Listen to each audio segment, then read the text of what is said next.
হাদিসে পাকের অর্থ হযরত আসমা বিনতে আবু বকর রাদিয়াল্লাহু তাআলা আনহা বলেন, মক্কা বিজয়ের দিন হুজুরে পাক সাল্লাল্লাহু আলাইহি ওয়াসাল্লাম মক্কা শরীফে প্রবেশ করিলেন এবং মসজিদে হারামে আসিলেন।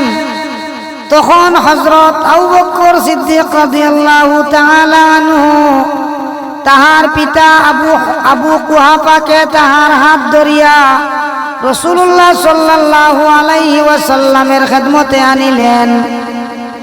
তিনি তাহাকে দেখিয়া ইরশাদ করিলেন, হে আবু বকর, বড় মিয়াকে গড়েই থাকিতে দিতে আমি স্বয়ং তাহার নিকট গড়ে উপস্থিত হইতাম। হযরত আবু বকর সিদ্দিক রাদিয়াল্লাহু তাআলা আনহু আরজ করিলেন, ইয়া রাসূলুল্লাহ সাল্লাল্লাহু আলাইহি ওয়াসাল্লাম, আপনি তাহার নিকট যাওয়ার চাইতে তাহার হক বেশি যে তিনি আপনার নিকট হাঁটিয়া আসেন।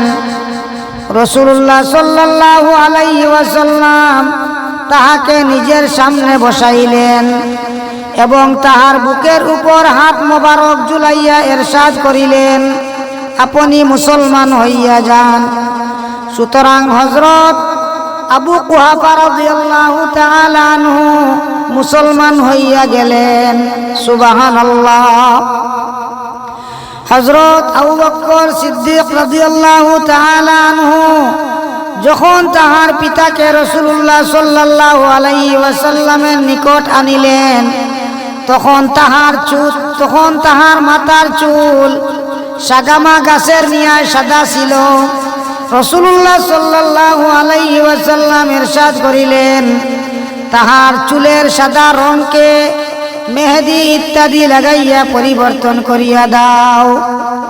অর্থাৎ সাগামার অর্থ এই যে সাগামা একরকম ঘাস যাহা বরফের নিয়া সাদা হয়।